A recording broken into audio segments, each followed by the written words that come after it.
ең үздігін таба білу. Жақсы мансапқа қолдар жеткен беделді жоғарғы оқу орнының түлектері бұрынғы профессорларына қонаққа келді.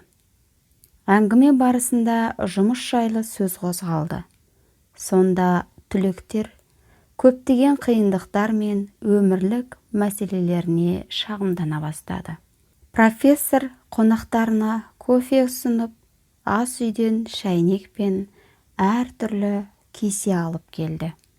Фарфор, шыны, пластик, хрустальдан жасалған. Бірі қарапайым болса, енді бірі өте қымбат еді.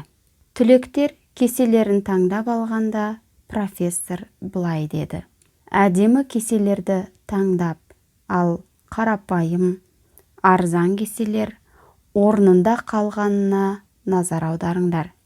Өзіне ең жақсысын таңдау қалыпты жағдай.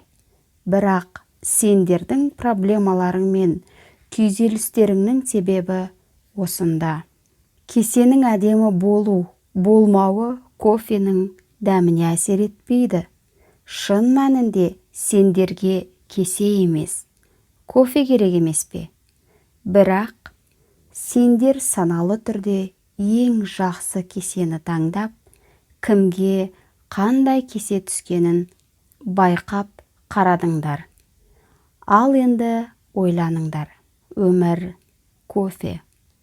Ал ақша, жұмыс, абырой, қоғам, бұның бәрі кесе деп қара. Олар тек өмір сүру үшін қажет құралдар.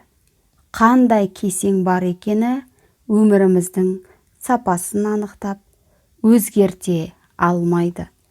Кейде кесені ойлаймын деп, кофенің дәміне мән бермей, ләззатынан құр қаламыз. Шәкірттерім, барлықтарыңа құлақ қағыс болсын. Бақытты адамдар ең үздік дүниенің иелері емес, барынан ең үздігін таба білетін жандар деген екен.